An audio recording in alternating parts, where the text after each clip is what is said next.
জনপ্রিয় ব্যক্তিদের নিয়ে বিতর্কিত মন্তব্য ও মন গড়া সব অভিযোগের জন্য তাদের রয়েছে বিশেষ পরিচিতি।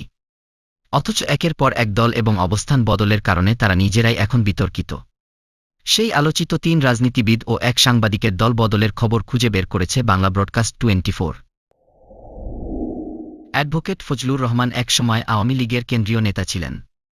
১৯৮৬ সালের সংসদ নির্বাচনে তিনি আওয়ামী লীগের প্রার্থী হিসেবে সংসদ সদস্য নির্বাচিত হন।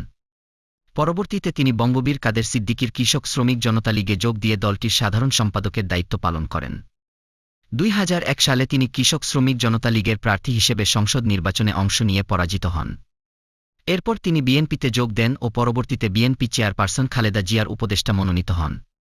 তিনি ২০০৮ ও ২০১৮ সালের সংসদ নির্বাচনে বিএনপির প্রার্থী হিসেবে নির্বাচনে অংশ নিলেও আর জয়ের দেখা পাননি। শাহ মোহাম্মদ আবু জাফর ১৯৭৯ সালের সংসদ নির্বাচনে আওয়ামী লীগের প্রার্থী হিসেবে ফরিদপুর ৪ আসন থেকে সংসদ সদস্য নির্বাচিত হন। ১৯৮৮ সালের সংসদ নির্বাচনে তিনি জাতীয় পার্টির প্রার্থী হিসেবে ফরিদপুর ১ আসন থেকে সংসদ সদস্য নির্বাচিত হন।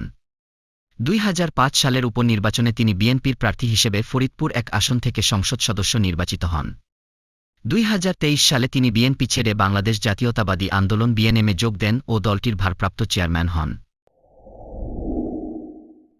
শেখ হাসিনার উপদেষ্টা সালমান এফ রহমানের ইন্ডিপেন্ডেন্ট টেলিভিশন ও শেখ হাসিনার আরেক আস্থাভাজন নাইমুল ইসলাম খানের দৈনিক আমাদের অর্থনীতি পত্রিকায় শীর্ষ পদে দায়িত্ব পালন করেছেন খালেদ মুহিউদ্দিন।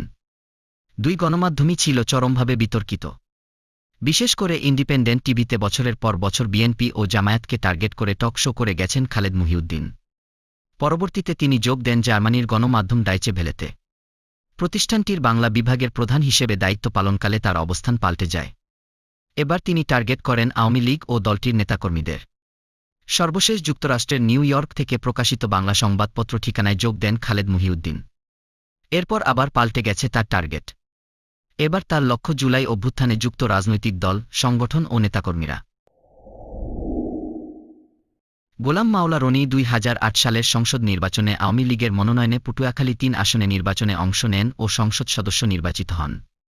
২০১৫ সালে তিনি ঢাকা দক্ষিণ সিটি কর্পোরেশন নির্বাচনে স্বতন্ত্র প্রার্থী হিসেবে নির্বাচন করেন এবং পরাজিত হন।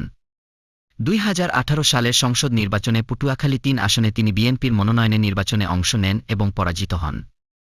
এক্সক্লুসিভ সব খবরের জন্য আমাদের চ্যানেলটি সাবস্ক্রাইব করে রাখুন।